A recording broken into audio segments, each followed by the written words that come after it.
The following Conscious Consumer Network recording of a live broadcast is available to purchase in high definition at ethymarket.com. Support free and independent media by becoming a CCN pledger. For €10 a month, you can have unlimited access to CCN high definition downloads at ethymarket.com. Ethymarket, the ethical marketplace for conscious consumers.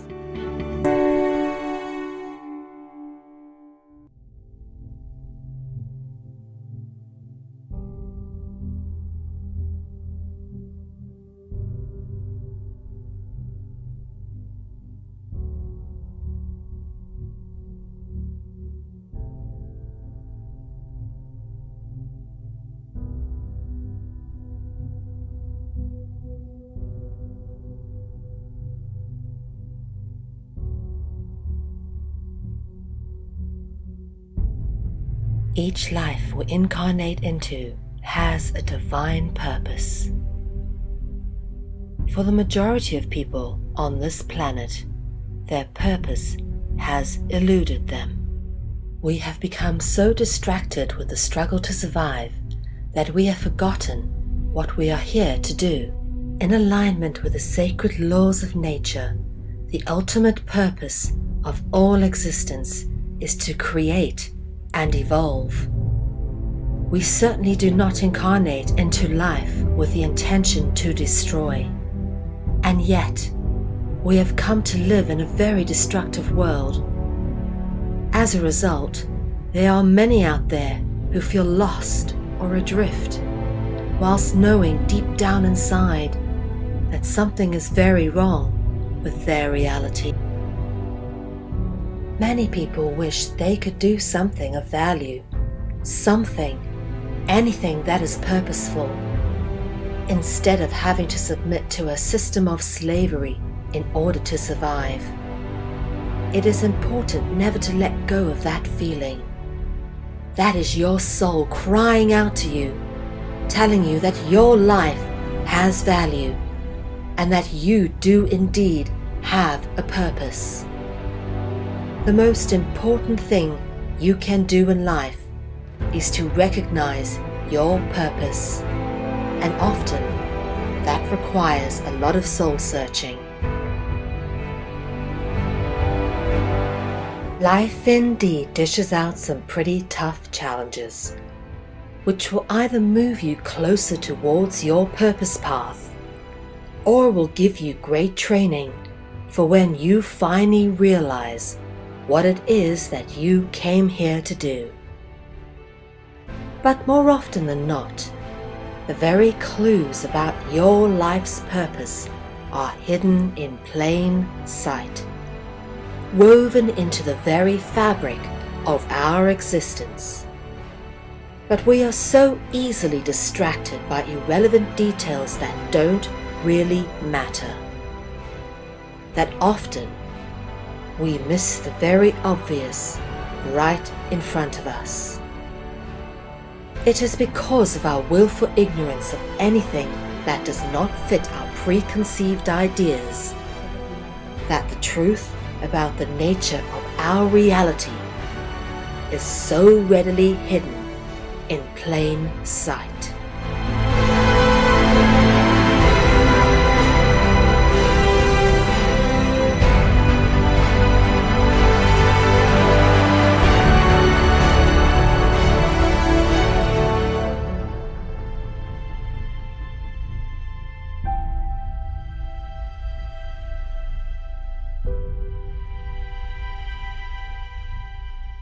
This is a very deep and personal journey, which has come to be expressed in many aspects throughout my life. This is not just an attempt to retell a bunch of research and pass it off as my own, for I am very grateful and openly acknowledge all the many wonderful people that I have been given the opportunity to work with and to learn from in order to get to the point where I've come to know what I now know. This is a journey I was always destined to go on, and likewise, how I have come to know this information forms as much a part of the story as the information itself.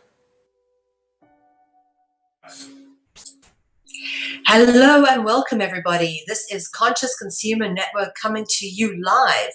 My name is MEL VE, and this is Dragonology, Season 2, Episode 8, coming to you on the 1st of October, and the time is 9 p.m. BST.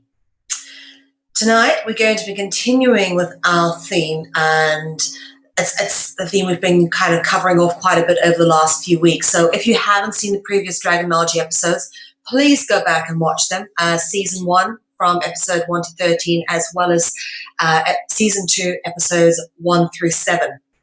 It'll obviously put a lot more of this into context for you if you've already seen all of that. However, I will be recapping on some of the themes that we've covered off over the past few weeks, and obviously then drawing it into where we are going next. And it does go to some rather interesting places, as you shall see. So, continuing the theme of ritual and sacrifice, basically just to explain what the purpose of them are. Rituals and sacrifice were largely oriented around fertility and harvest cycles of nature to do with birth and death, resurrection and regeneration. Now, we spoke a bit about this last week as well, but just to make it very clear that the harvest cycles that go on, for example, which really have to do with the seasons and the course of the sun through the sky over the period of a year, it's all inextricably linked to each other. The symbolism is very interesting. Okay, for example, when the sun sort of disappears over winter, we say the sun has descended into the underworld. And very much the harvest cycles and fertility and, spring and all of that. It ties in with when the sun comes out, when summer comes and when winter comes. So yes, the harvest cycles are linked to the underworld. And this is indicated by the use of pumpkin symbolism at Halloween. And we got into Halloween a bit last week, and we shall cover some more of it off tonight because it goes to some very interesting places. And again, just talking about these cycles of the harvest and of nature, fertility, and all of that. The harvest gods is very interesting, and we spoke a bit about this previously as well. In Greek mythology, the god known as Persephone, who was supposedly the daughter of Ceres, and Ceres was also a god of nature, fertility, harvest, and all of that. Persephone was abducted into the underworld by Hades. The myth of her abduction represents her function as a personification of vegetation, which shoots forth in the spring and withdraws from the earth at harvest. Now, this is a very interesting depiction here of Persephone. You'll see rising out of the earth with wheat.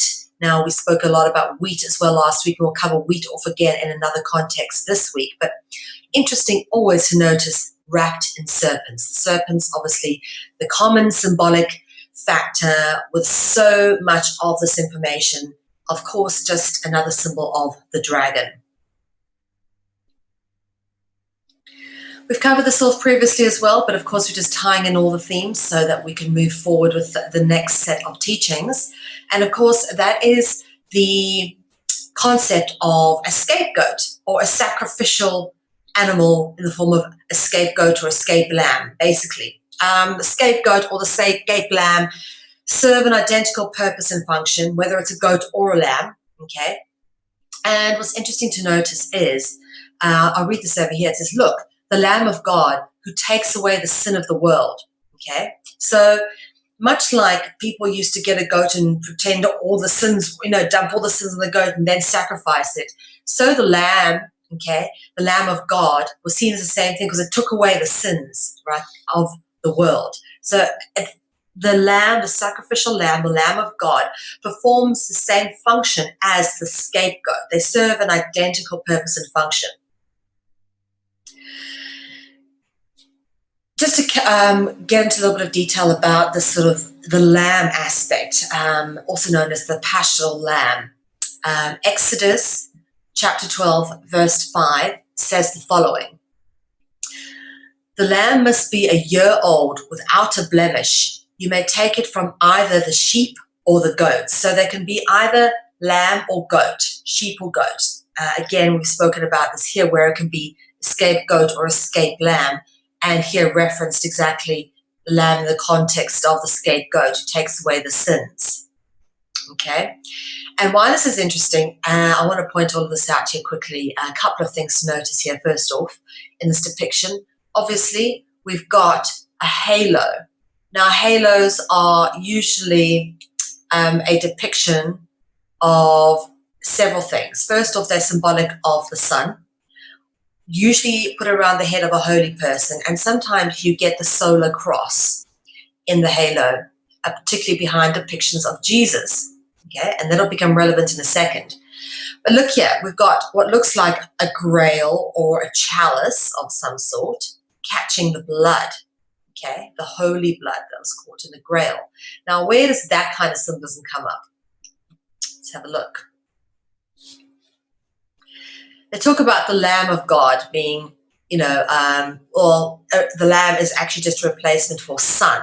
Okay, the Son of God. And of course, Son indicated here by the halo, as in the solar sun. And of course, Jesus was a solar Messiah, as we previously spoken about. Now, the Lamb of God was seen as a sacrifice to Jehovah God. All right, Jupiter God. Now, much like the lamb or the goat was sacrificed, so too was Jesus sacrificed. Okay, supposedly in atonement for the sins of others, much like the concept of the scapegoat. So Jesus was sacrificial penance. He paid the price of what the scapegoat would have done. Okay, this is what I'm trying to really ram home here, is that Jesus was symbolic of a scapegoat. Now, you've got to get this archetype of the scapegoat down, because it comes up again and again. All right, we've spoken about this previously with the concept of Abraham sacrificing his son Isaac, except he didn't have to sacrifice Isaac. There was a ram, which can be a goat or a lamb. The ram was used instead of Isaac. So again, a scapegoat, a substitution, a replacement of the votive. And that's very important to recognize, because this theme of the substitution with the lamb, or hiding of the human sacrifice behind an animal, played out in the whole Isaac and Abraham story. And it plays out too in the story of Jesus, okay, where Jesus archetypally fulfills the role of the scapegoat.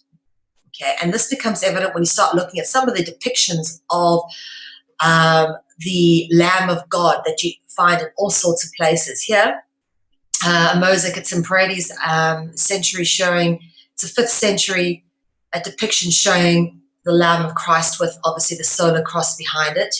And here's another one showing the lamb slowly becoming human, yet another dragon feature, and that is being anthropomorphic, being able to change. Here we've got lamb's body holding a cross. And this is an interesting one. This is a depiction of the lamb multiplying loaves and fish. Okay, loaves and fishes, which obviously is a story of Jesus. But here we've got the lamb doing that. And it shows you obviously that Christ was often depicted as the Lamb of God, because he was the sacrificial lamb, the paschal lamb. Very much why they have the Passover lamb, or the paschal lamb, the blood marking the doorposts. It all is referencing similar things, similar archetypes, and it's just different stories, which basically are narratives of the same thing in different time periods.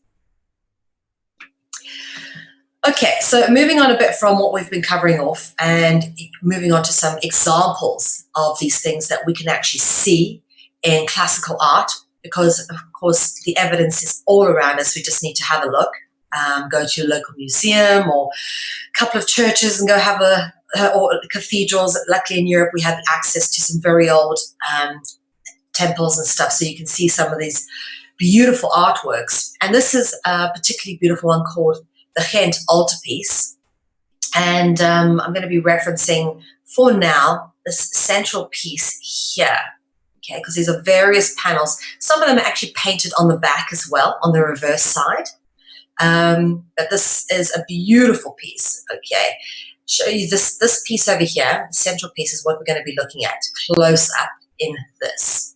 All right, Now, there's a number of interesting things going on here. It's very detailed. First off, of course, you've got the dove, which represents the Holy Spirit, or of course God, which we've talked about the etymology of dove and spirit, previously referencing the dragon.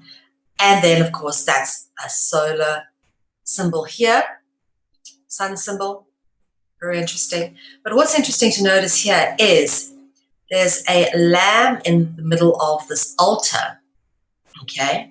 And again, the blood's coming out. You can't really see it here.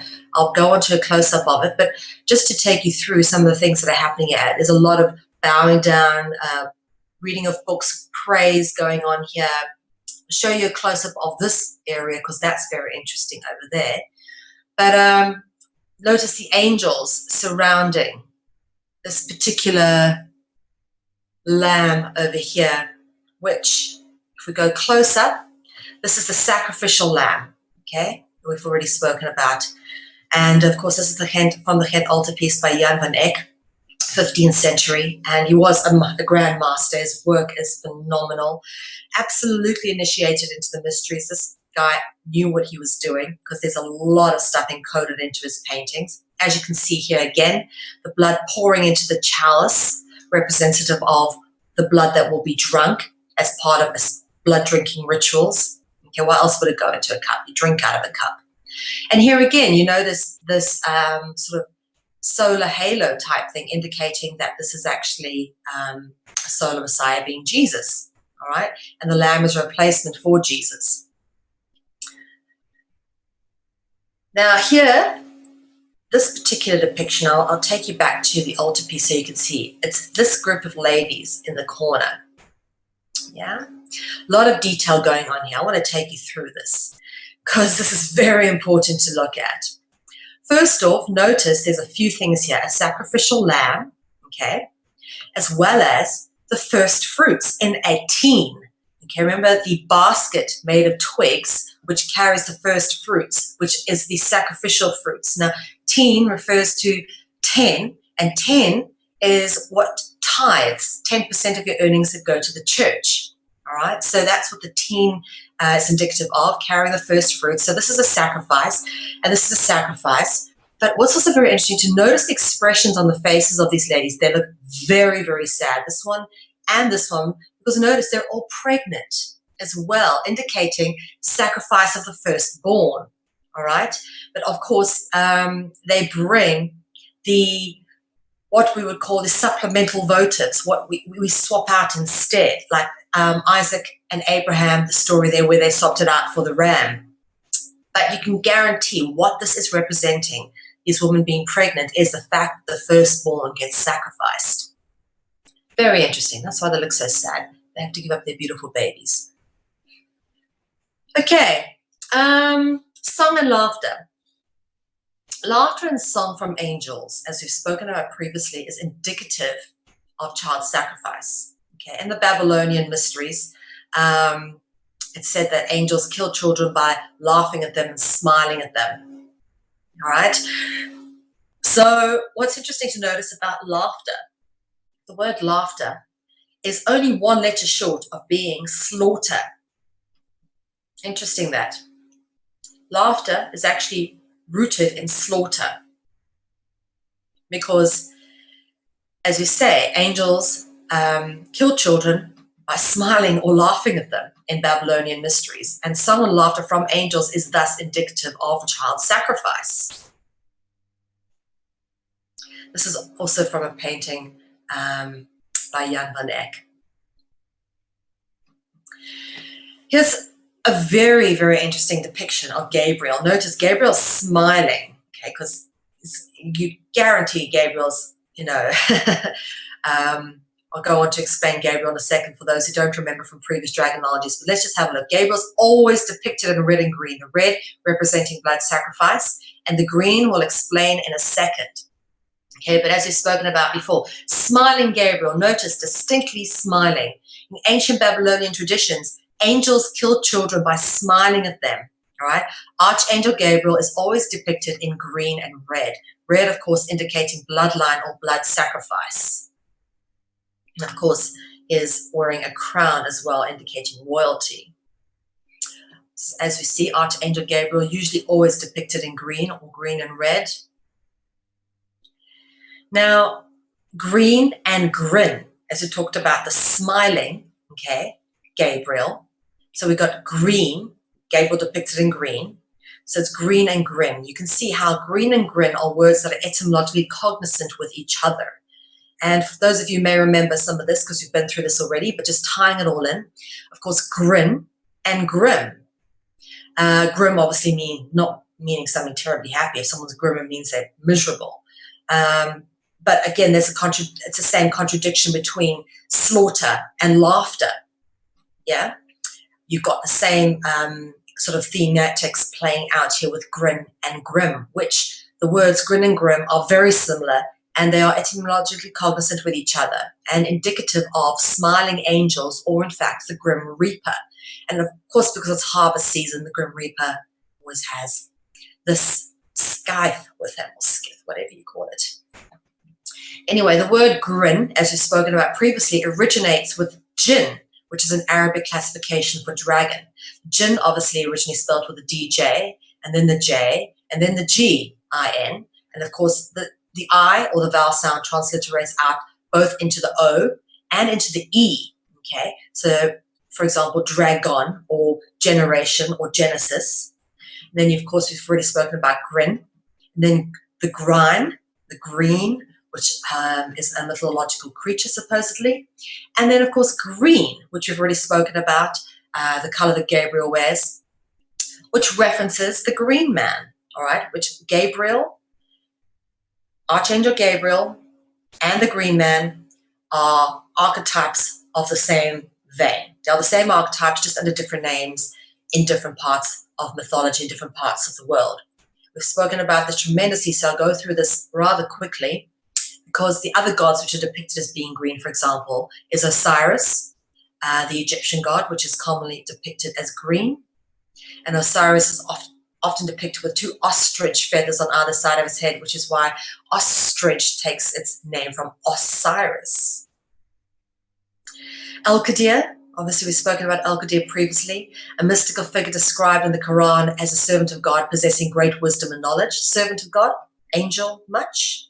Anyway, Al-Qadir is often depicted on a fish. Jesus is sometimes depicted on a fish as well, and his head surrounded in a halo, much like Jesus, and is always depicted as dressed in green. Yeah, the common factor here being the green. And of course, in Old Arabic, there are no words for good and bad. The closest term is ripe and unripe. Unripe being the equivalent of evil, and unripe being represented as green. So that is why the green. Green's obviously representation of evil. So talking about evil, oaths and threats, okay? Oaths and veiled threats appertaining to the mysteries are centrifugal to the dragon cult's servant, initiate, or priest. And an example of this is the extreme oath of the Jesuits, which it's an oath that makes some pretty harsh threats in here. It says things, for example, I won't read out the whole thing, so I really hate this oath, but I mean, it makes some pretty hectic threats. I'll read a threat, for example. It says, I will spare neither age, sex, or condition, and I will hang, waste, boil, flay, strangle, and bury alive these infamous heretics, rip up the stomachs and wombs of the women, and crush the infants' heads against the wall. I mean, does that sound like a threat or what? So that is a threat within an oath, okay?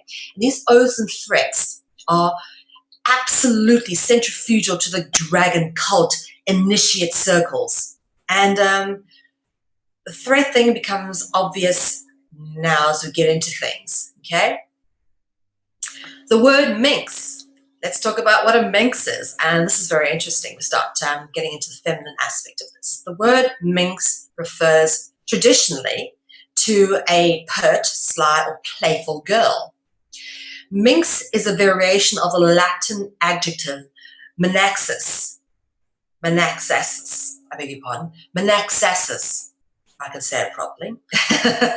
Manaxasis, there we go, which means threatening, all right? So minx comes from the Latin word naxasis, which means threatening. Now, this brings in the archetype of the sexual predator or the succubus, what Lilith kind of creatures that have become known. The harpies, we've discussed those in the past. They basically all fit the archetypal minx, which is equated with a sexual predator.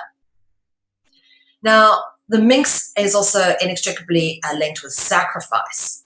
The word menaxasis or minax is derived from the Hebrew word minka, meaning to offer a sacrifice, and is indicative of the English word menace. Now, menace is very similar to the word threat. If something's a threat, it could be a menace, or if something's a menace, it could be a threat. Yeah? So it's, minka is indicative of the English word menace, and minka also means to offer a sacrifice. Beg your pardon. So minx, minax, and minka all stem from the same word root, okay, and indicate threat or menace. Now, minka, the minka offering is integral to eating and sexual intercourse. Of course, this is two things that are inextricably linked with ritual, is feasting, ritual feasting, and ritual sexual activity. Inextricably linked with fertility rituals, because obviously in spring, if you get a good harvest, you have lots of food, so the feast will be good. Yeah, and of course they engage in sexual rituals to increase fertility of the land and things like that. So eating and sexual intercourse are inextricably linked to the minka offering, which is a sacrificial offering. Okay, talking about the minx again, a similar equivalent in Greek mythology would be the sirens or sirens, who were considered as dangerous or devious creatures who are often portrayed as the minx, femme fatale, or damsel in distress, who lured sailors with their enchanting music.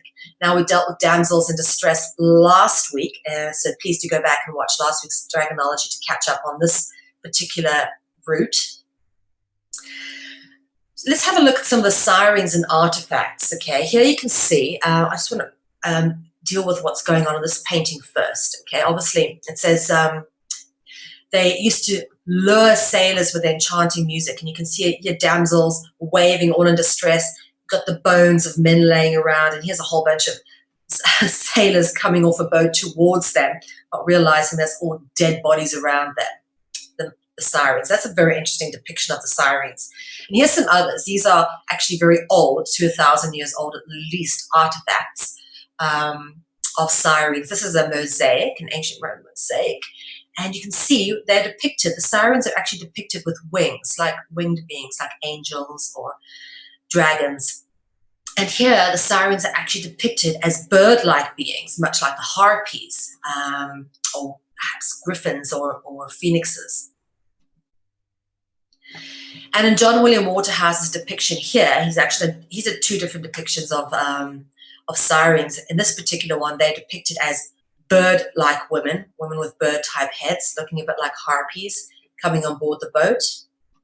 And here, they're depicted with fish-like bodies, a bit like mermaids, yeah, coming on board the boat. And it's the same artist, John William Waterhouse, who did this one and this one. Okay, talking about menace.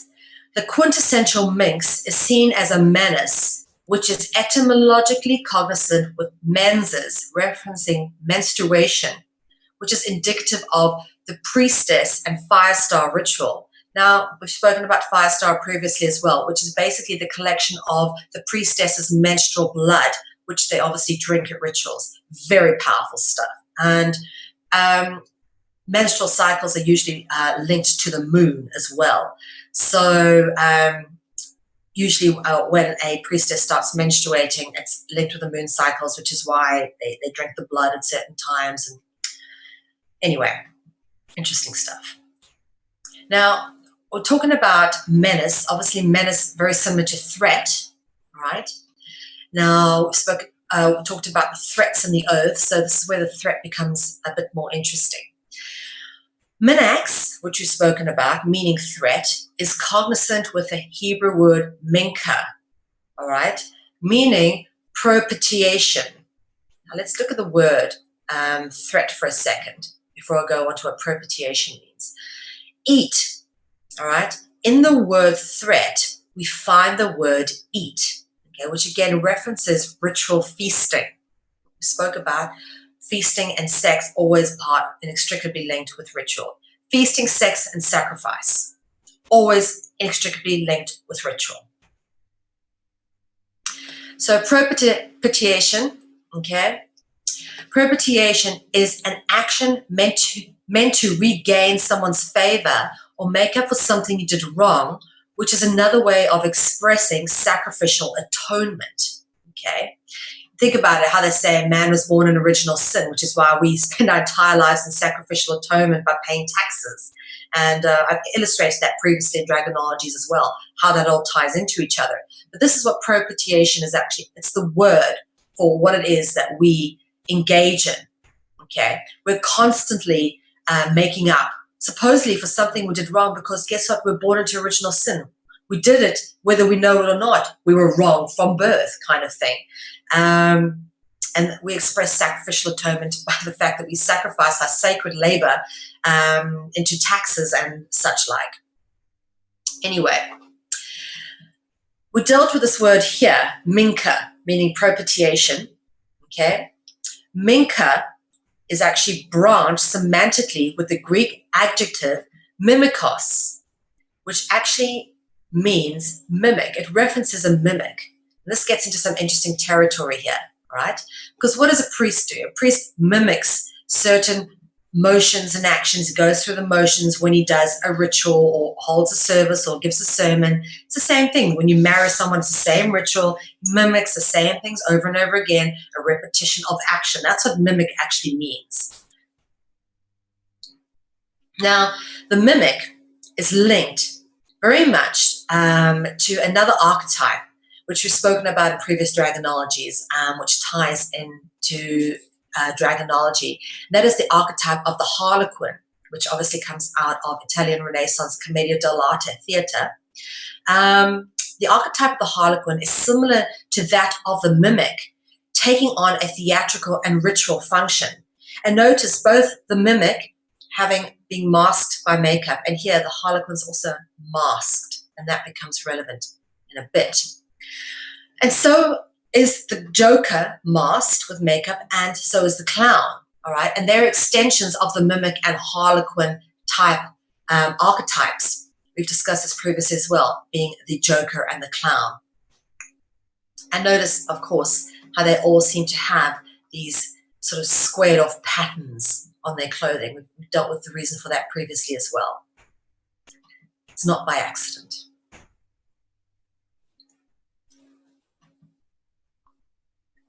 Okay. The concept of the actress is rooted with the function performed by the priestess by performing certain rites as part of a ritual performance, usually with fertility, copulation, and sacrifice. Okay? These rituals that are performed are usually associated with fertility, copulation, and sacrifice. Now, we've dealt with this in previous Dragonologies as well, and why this ties in is because the thespian can be an actor or an actress. That's another word for an actor or an actress, is a thespian. And of course, thespian and theatre are etymologically linked with each other through the root word the.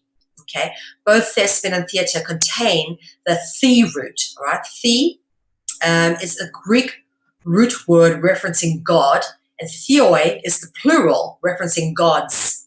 Okay, hence theatre is rooted in ritual veneration of the gods. That's what theatre is. Theatre is rooted in ritual. You even get taught this in school. I studied speech and drama every single year as in school, and I even studied it at a college level. And every year we start off with theatre history. First thing you get taught is theatre is rooted in ritual. It's a fact. Learn it in mainstream education. So let's have a look at some ritual performers, shall we? Actors on the stage, conducting and entertaining and distracting, hoarding the cult. All right, here obviously a little satanic-looking version of ritual performers. And oh yeah, the Pope, who is also himself a ritual performer. Acting is in fact a form of mimicking, repetition, and ritual. That is what acting is, okay? Mimicking, repetition, and ritual.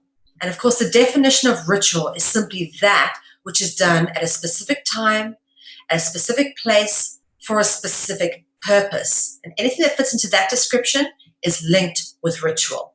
So, for example, I'll give you some, hold on, I'll jump ahead of myself here. Let me get there.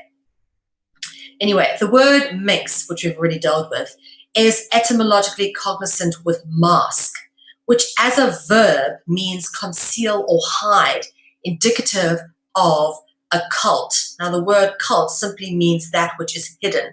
So conceal or hide is indicative of a cult. Okay? Now, here's some variations of masks. Of course, we'll get into some interesting territory. And I reference the film Eyes Wide Shut many times throughout my Dragonology lectures because it is very relevant. One of the things I want to point out in this particular movie is the use of masks, of course, masking of identity. And these robes, look at them. They're kind of the halfway hooded robe. See, this is the bit that goes on top. And then there's one that goes underneath. Of course, this is the bit, the top that connects to the hood. This comes over the shoulders and ends kind of here at the elbows. And then there's something underneath, long bits here. Very distinctive design that turns up on Nicki Minaj. This is a ritual robe she's wearing. And if any of you ever saw this Grammy performance, everyone knows the Grammy performances are nothing more than a mega ritual. But she was wearing one of these type of ritual robes, which you can see here, very similar in design, okay, with a bit underneath. And of course, this ritual robe was designed by Versace, because you can see the Versace logo here. And what's very interesting is that not just anyone designs this robe, Versace of all people. And that is not by accident either. Let's have a look why. Because look at the Versace logo, all right? The Versace logo is identical to the depictions of the Gorgon Medusa, because that's what the Versace logo is. It is a depiction of the Gorgon Medusa. You can even notice from everything from the wings on the head, which are depicted here, to the serpents wrapping around the neck, which is depicted here, okay? The Versace logo is a depiction of the Gorgon Medusa. So even fashion and cosmetics industry is rooted in cultism, very much so. And this becomes more obvious as we carry on. Now, face painting, okay? A seemingly harmless expression, much beloved by children and adults alike. The art of face painting and makeup originated in theater as an extension of the purpose created by the use of masks. And you can see here how this would, for example, be a mask, little cat-like mask, which is actually painted onto the face as opposed to being something that you could remove from the face. But essentially it was performing the same sort of function, which was to accentuate features for theatrical purposes. Okay, here's some more examples of face painting or face makeup for, I'd say, pretty theatrical purposes. Here's some more pretty theatrical face makeup. We dealt a bit with the Santa Muerte makeup last week. So this covers a bit of last week's territory as well. And of course then fashion makeup, which is the evolution of that. And of course, makeup and minx, yeah? It's very closely linked. Think of sexual predators or someone who, you know, is a sexual predator. They'd probably be someone who's prone to using quite a lot of makeup. Think about it. Anyway. This is obviously another variation or use of makeup is for the purposes of war paint. And of course, war is a sacrificial ritual. We've spoken about this quite a bit as well in previous Dragonologies. Now, dressing up and putting makeup on and doing all that sort of thing at Halloween, okay, this is very interesting. The tradition of dressing up is rooted in the ritual masking of identity with costumes, masks, and makeup. Much like they mask their identity here, okay, in these rituals by putting on robes and masks. So that's what the purpose of getting dressed up and putting makeup on and stuff at Halloween is all about. All right? It's the ritual masking of identity with costumes, masks, and makeup in order to fulfill or perform a specific role, all right, as one would do in a ritual or theatrical play. So for one night, you become a witch, you become that character, you put on the hat and you run around and, you absolutely, I've always enjoyed fancy dress parties because I find it really breaks the ice. You find people suddenly, come out of their shells and yeah, anyway. So the concept of trick-or-treating, let's have a look at that. What is that all about, okay? Because this is obviously something that's linked with Halloween, which is just around the corner as well. And of course, Halloween is inevitably and inextricably linked with harvest festivals and, of course, the underworld. So trick or treat. Trick or treating is a customary practice for children in many countries. Children dress up in costumes and travel from house to house in order to ask for treats such as candy or money with the phrase trick or treat. The trick part refers to the usually idle threat to perform mischief on the homeowner or their property if no treat is given to them. That's interesting, okay? Now let's have a look at the word treat, okay? The word treat contains the root word eat, indicative of ritual feasting, okay? So the treat is actually indicative of the sacrificial votive, anything that's eaten, the sacrifice, all right? Got the word eat in treat for a reason. Now, threat and treat. The words threat and treat are very similar. They are, in fact, etymologically cognizant with each other with only one letter difference, okay? But what's interesting to notice is that also both contain the root word eat. We've dealt with threat already. And why that now ties in, because threat has the root word eat, much like treat has the root word eat. And of course, the word eat is indicative of sacrificial ritual feasting. We've dealt with this as well before, but just to tie this in, the tradition of Christmas gifts, the traditional ritual of treats is further extended by the customary giving and receiving of gifts, okay, which is a symbolic representation of sacrificial penance. And again, the wrapping of gifts indicates the hidden votive, the hidden sacrifice, all right? The concealment, we dealt about this, concealing, like they do the Kaaba stone, they cover it. So we wrap the gifts, the concealment, the hidden votive, the hidden sacrifice. And this is further extended in other ways. We'll show you in a minute how that works. But again, gifts are given when Valentine's Day, ritual gifts indicative of sacrificial votives are given, birthdays, and other ritual traditions which are celebrated. Now, the cake is very interesting because you'll find that quite often at these ritual celebrations, birthdays, parties, Christmas, there'll be a tradition of baking a cake and eating a cake, okay? And the tradition of baking and or eating of the cake is symbolic of ritual feasting. Cake, much like bread, is traditionally made with wheat and is symbolically representative of human flesh or the body, obtained from a sacrifice. Now remember, what we talk about the covering, okay? The covering. Whether it be the covering of the Kaaba stone in Mecca, or whether it be the wrapping of gifts, okay? So we do the same thing to the cake, all right? The tradition of frosting or icing a cake is comparative with the symbolic implications of gift wrapping or wrapping of gifts. Frosting and icing of a cake is indicative of ritual concealment, okay, which of course is then in turn indicative of the occult. And the word occult simply means that which is hidden, all right, and you hide the cake under the icing. You conceal it, you cover it with icing and frosting. So you see why they do that. And of course, from last week's Dragonology, you may remember wheat, which is what bread and cake is made out of. The word wheat contains the root word eat. Again, another one with the root word eat. It's not by accident because the word eat is indicative of sacrificial feasting. And of course, we've got Virgo, the Virgin, carrying the wheat sheaves, and Virgo normally comes out at harvest time. Yeah, we dealt with that last week too. Now, of course, wheat and bread and a cake represents the body of Christ. And this is actually told to us in the Bible. This is my body, okay?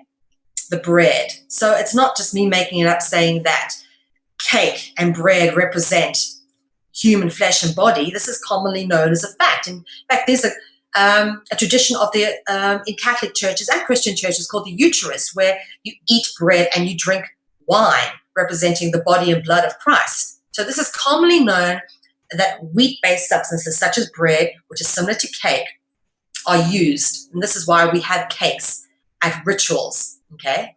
Anywhere where we make a cake, it's normally because it's a ritual celebration.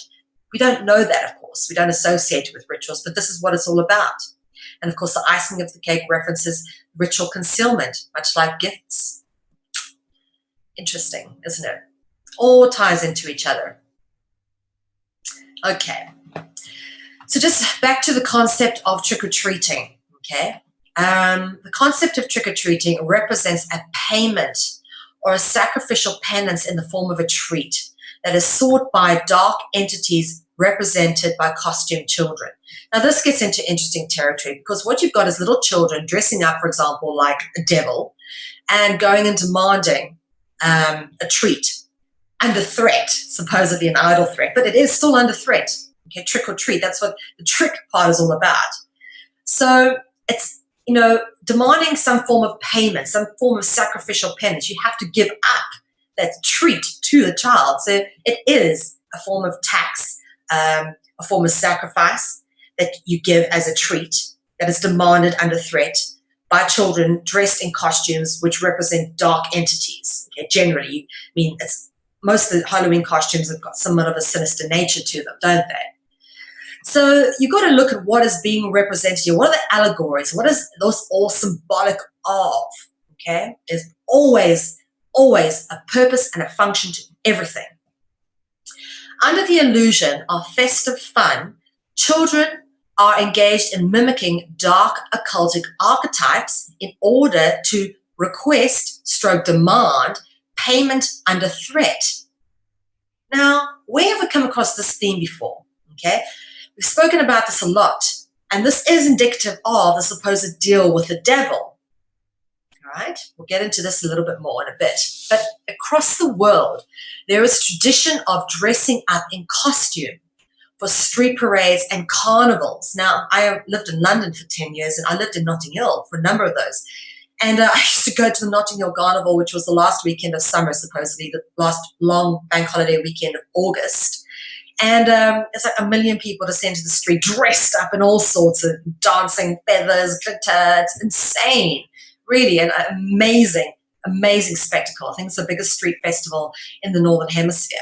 But anyway, Carnival is an absolute landmark event in London. Everybody goes. And it's interesting to note the root of the word carnival, because everyone gets dressed up in costume for carnival, especially the street performers, the ritual performers, okay? The word carnival and carnivore are etymologically cognizant. They're very similar, aren't they? And a carnivore references a meat eater, indicative of ritual feasting on sacrifice, okay? This is interesting, not just eating, meat eating. That's what carnivore means. Very interesting, that. So the theme of eating keeps coming back, sacrificial eating, feasting, possibly of babies and what else. Okay, now celebrations, festivals, and parties are all pretty much linked to the same thing, which is ritual. Ritual celebrations, which include dressing up, often take the form of a party. As we said earlier, people sometimes go to fancy dress parties where everybody dresses up. And it's very ritually based, yeah? Even the word party is rooted in the very common dragon root word group, which we've discussed quite frequently, being para, pala, pio, all right, where you get the words such as palace, pharaoh, some very interesting ones. And pala is actually a Sanskrit word for a serpent-like god or deity. So, that's where party, all right, is rooted in the para, pala, pio group of dragon root words. Now, we're talking about obviously dress-ups and stuff, and that just doesn't necessarily pertain to parties and celebrations, okay? Priests and popes, and even when you go get dressed for a wedding, everyone ritualistic puts on the white gown, and it's a ritual. You wear the white gown, it's part of the tradition, tradition being another word for ritual, basically.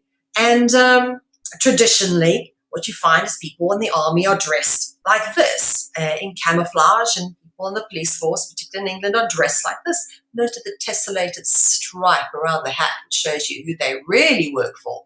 But anyway, so uniforms are also ritual vestments, ritual dress-up garments. Now, remember what we said about rituals, okay? Ritual, and what defines a ritual? That which is done in a specific place for a specific purpose at a specific time, okay?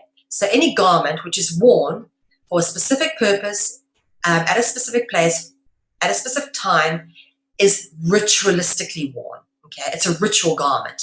So ritual vestments are worn for specific purposes by, for example, judges, barristers, or, as we have here, the Pope in his purple garment representing the Porphyro Gentius.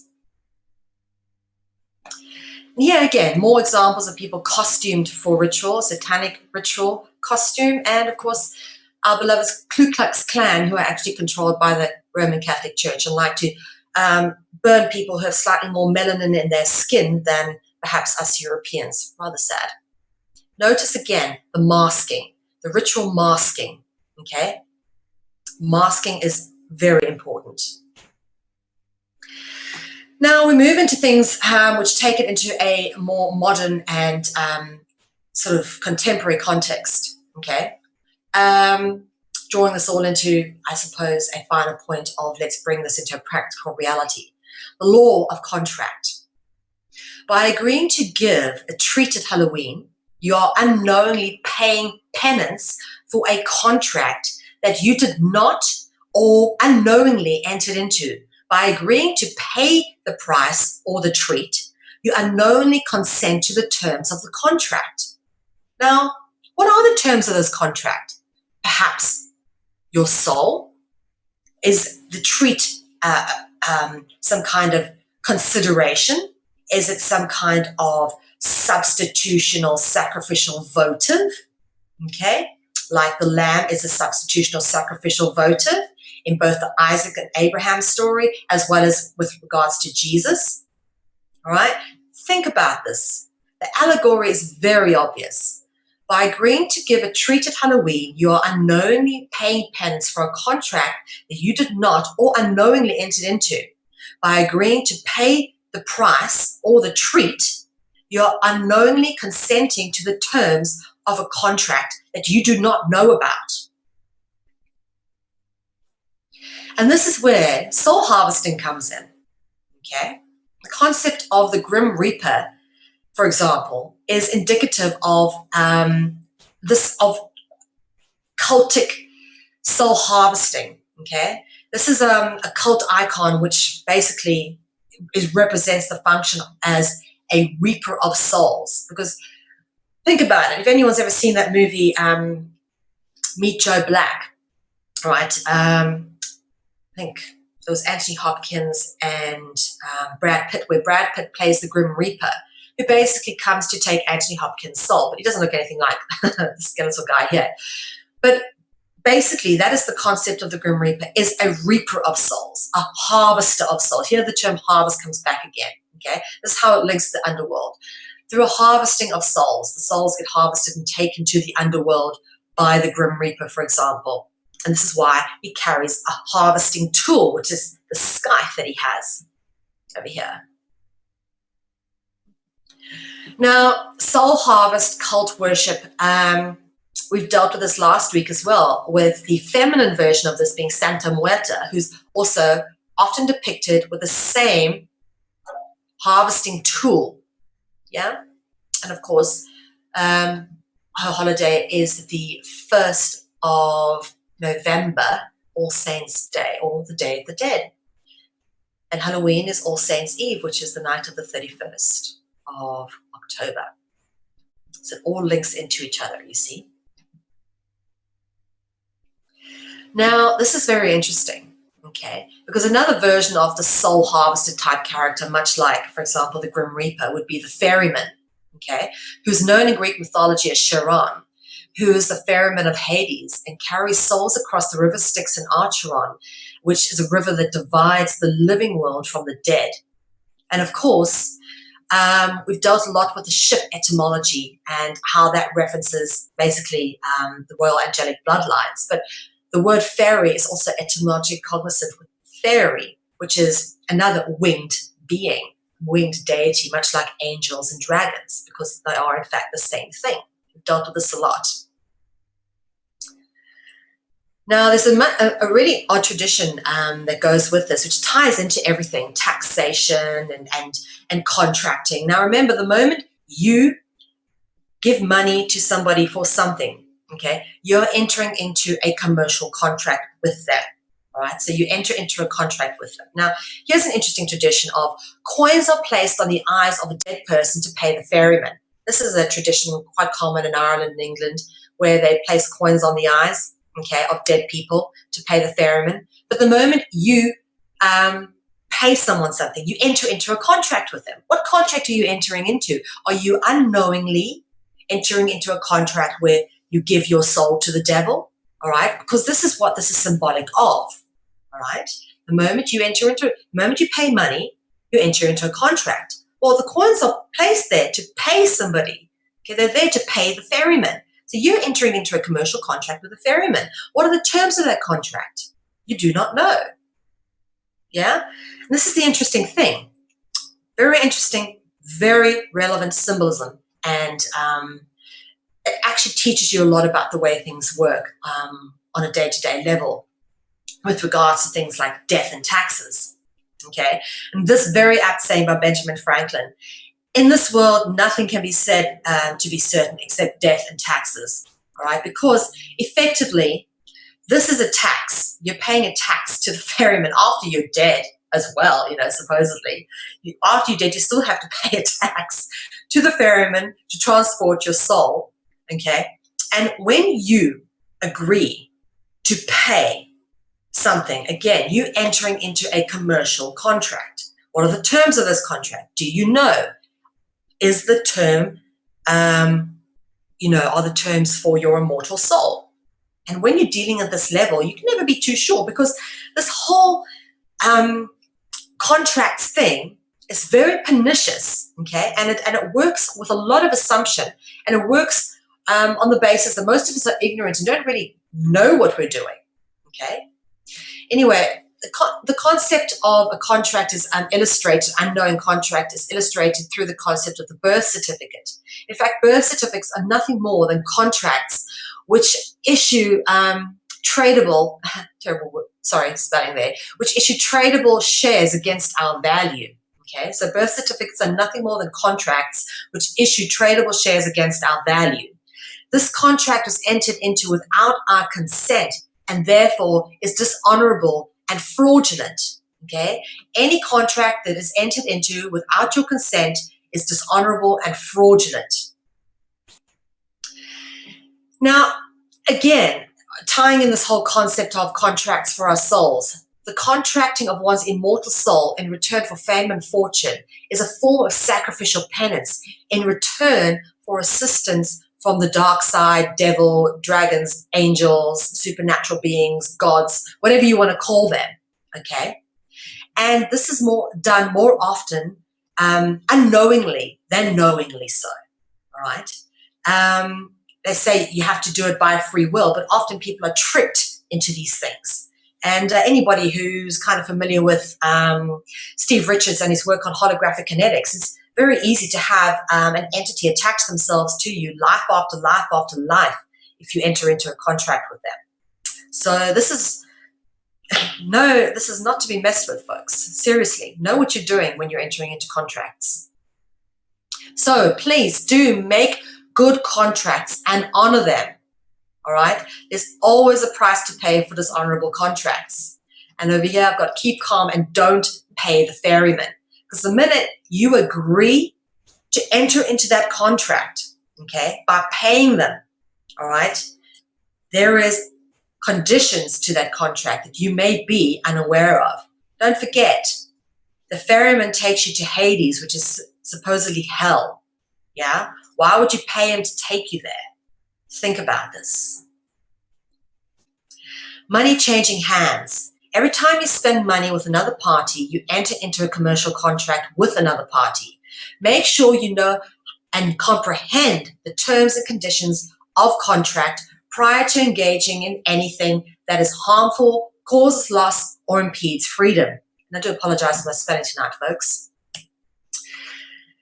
And this is where it brings us round full circle to what we're all about here at Conscious Consumer Network, and that is to be a conscious consumer.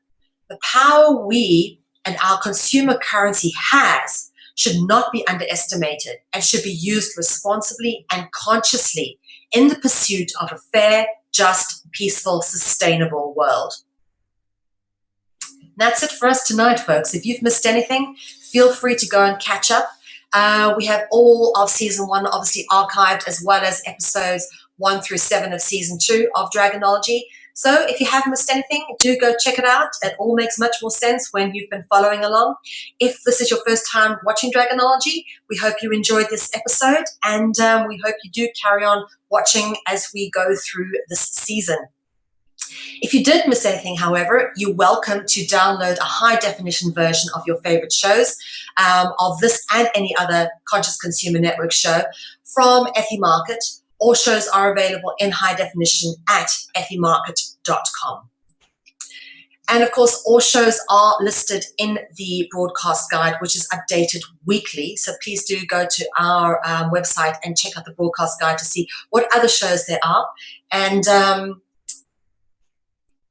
our broadcast guide is available on consciousconsumernetwork.tv on the homepage, so please do pop there. And coming up after this, we've got Mind Vault with Ava Shriver-Dunn and Kevin Dunn, so please don't go anywhere. Stay tuned. It is turning out to be one of my favorite shows here on Conscious Consumer Network, and we have many more interesting shows, so do go check out our broadcast guide to see when they're showing and mark that in your diary. Okay, there is a need for us to renew our broadcast license for 2016. We've got 3 months left of this year to raise $60,000, which is the budget we need to run Conscious Consumer Network for 2016. $60,000 is a fraction of the cost of comparative mainstream media networks who go through this kind of budget in a morning. This is what we need to run for a year. Guys, this network belongs to you. Information is the common heritage of all beings. We do not claim ownership over any of this information. We do this because we love you all, and we believe ultimately there's great potential in humanity. But we cannot change the world unless we first change the media. So please help us to keep Conscious Consumer Network on the air for 2016. Go to our website, consciousconsumernetwork.tv, click on the donate button, make a donation, give what you can, and support our network support fund and help keep us here. We love doing this for you. It's a lot of hard work, but you know what? As I said, we do this because we love you all. We only have 3 months left of 2015, so please help keep CCN on the air for 2016.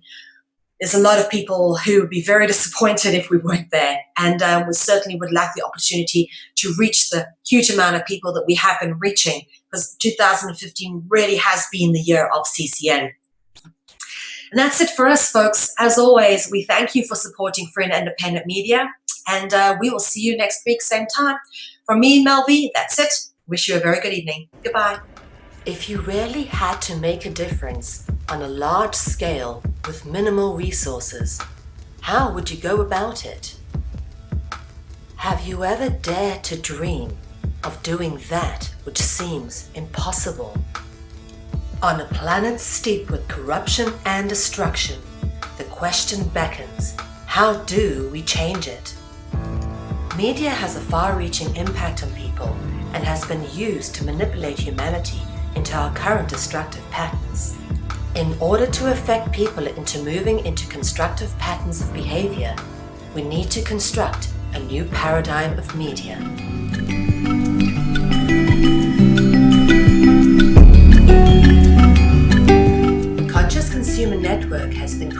with the explicit intention of giving the amazing truth-seeking, solutions-orientated, alternative media a place to fully realize their true potential with a cutting-edge, high-tech professional media platform. In turn, some of the greatest freedom-seeking hearts and souls of our time have realized the true potential of what has been created and have come together to provide their insight and inspiration on CCN. Conscious Consumer Network has become a unique, interactive information and educational network which provides a free-to-view, live-stream, ultra-high-definition channel to the world and features 25 live shows a week and growing with the addition of multiple language broadcasts. CCN has features comparable with mainstream media, such as being able to pause and rewind broadcasts whilst being live streamed. Catch up on missed or previous broadcasts, now available from CCN High Definition downloads. You can now purchase a high definition download of your favorite CCN show from effiemarket.com. Support free and independent media by becoming a monthly pledger. This can be done with a monthly pledge of €10, which will allow you unlimited access to CCN's high-definition downloads, which hosts a back catalogue of over 250 shows, which have been aired since the launch of CCN on the 1st of January 2015. In order to keep CCN on the air, public funding is needed. Please donate to CCN's Network Support Fund or become a monthly pledger. Help keep alternative media in the hands of the people. We thank you for supporting free and independent media.